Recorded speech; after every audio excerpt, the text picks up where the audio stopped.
आज ये कमरा साफ़ करते करते एक बात मन में आ रही है। घर को साफ़ करना जितना आसान दिखता है ना, उतना होता नहीं है। सबको लगता है कि बस झाड़ू लगा दी, कपड़े तय कर दिए, बिस्तर ठीक कर दिए, काम ख़त्म। लेकिन एक घर को घर जैसा बनाए रखने में कितनी छोटी छोटी मेहनत लगती है, ये तो बस वही समझ सकता है जो रोज़ से जीता है।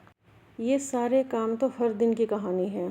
और मज़े की बात पता है क्या है कि अगर एक दिन ये सब ना करो ना, तो घर तुरंत बता देगा कि आज मुझ पर किसी ने ध्यान नहीं दिया। मुझे लगता है कि घर भी ना बिल्कुल रिश्तों जैसा ही हो गया है। जिस तरह से घर को थोड़ा थोड़ा संभालते हैं, ठीक वैसे ही रिश्तों को भी रोज़ थोड़ा थोड़ा समय देना पड़ता है, वरना धूल ना सिर्फ फर्नीचर पे नहीं लगती, कई बार रिश्तों पर भी लग जाती है।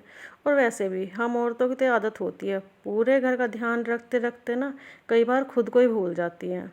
कभी आईने में देखकर बस इतना पूछ लिया करो, मैं कैसी हूँ, सिर्फ चेहरे से नहीं, मन से। क्योंकि घर की ना गृहिणी अगर मुस्कुरा रही है ना, तो पूरा घर मुस्कुराता है। अदरवाइज इस का फ़र्क पूरी फैमिली पर पड़ता है। और अगर वही अंदर से थक जाए, तो बड़े से बड़ा घर भी ना सूना लगने लगता है। इसीलिए काम कीजिए, लेकिन अपने लिए थोड़ा सा समय ज़रूर निकाल लो, चाहे 10 मिनट का ही निकालो। 10 मिनट अपने साथ बैठो, खुद के साथ एक बार बैठ के चाय पी के तो देखो, अपना मनपसंद गाना सुनो, या फिर छत पर घूमने चली जाओ, बालकनी में घूम लो थोड़ा सा वहाँ। और हाँ, खड़े होकर एक बार गहरी सांस लेके ना खुद को ज़रूर महसूस करो। यकीन मानो, घर तो आपका इंतज़ार कर लेगा, लेकिन आपका मन वो आपका इंतज़ार कर रहा है कब मुझसे ये बात करेगी। आपकी हेल्थ वो इंतज़ार कर रही है कब ये मुझ पर ध्यान देगी। आपका मन और आपकी हेल्थ आपका इंतज़ार कर रहे हैं। चलिए, ये सब बातें करते करते तो मेरा कमरा साफ़ हो ही गया लगभग। और उम्मीद है कि मेरी बातों ने आपके मन में कुछ तो छोटी सी मुस्कान ज़रूर बिखेरी होगी।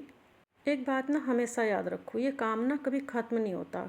आप जिधर भी जाओगे ना, काम आपको खड़ा मिलेगा। वो कभी ये नहीं कहेगा मैं ख़त्म हो गया, मुझे छोड़ दो, तुम अपने ऊपर ध्यान दो ना, कभी नहीं कह सकता। वो हमेशा रसोई में जाओगे तो काम ही मिलेगा, कमरे में आओगे तो भी काम मिलेगा। ये बात मैं बार बार बोलती हूँ। इसीलिए फ़र्स्ट प्रायोरिटी अपने शौक़, अपने आप और अपनी बॉडी को दीजिए। क्योंकि जो भी आपके शौक़ होंगे उनको आप पूरा पूरा कीजिए ना। पढ़ने का शौक़ है तो पढ़िए, आपको अगर कुकिंग का शौक़ है तो कुकिंग कीजिए। मेरे को भी थोड़ा पढ़ने का शौक़ तो देखो है, पढ़ती तो मैं रहती हूँ, कभी किसी चीज़ को लेकर, कभी किसी चीज़ को लेकर। बस आज मैं इसीलिए थोड़ी सी अपनी स्टडी रूम में भी आके अपनी डीप क्लीनिंग में लग गई थी, क्योंकि यहाँ पे काफ़ी टाइम से मुझे लगभग मैं ध्यान नहीं दे पा रही थी। तो थोड़ा ऐसा ही था, तो उसको मैं पूरा करके बस फिर अपना वो बाकी काम निपटाए मैंने। क्योंकि घर गृहस्थी और पढ़ाई ये दो साथ साथ चलने थोड़े मुश्किल तो होते हैं, पर कोशिश हम लोग पूरी करते हैं कि हमारी गृहस्थी और हमारी पढ़ाई साथ साथ चलती रहे। क्या पढ़ रही हूँ, कैसे पढ़ रही हूँ, ये सभी मैं आपको ज़रूर बताऊँगी। फ़िलहाल तो बस इतना ही है कि अभी तो मैं अपना स्टडी रूम साफ़ करके और अपने कपड़े समेटने आ गई थी। मुझे ना बचपन से ही पढ़ने का बहुत शौक़ रहा है।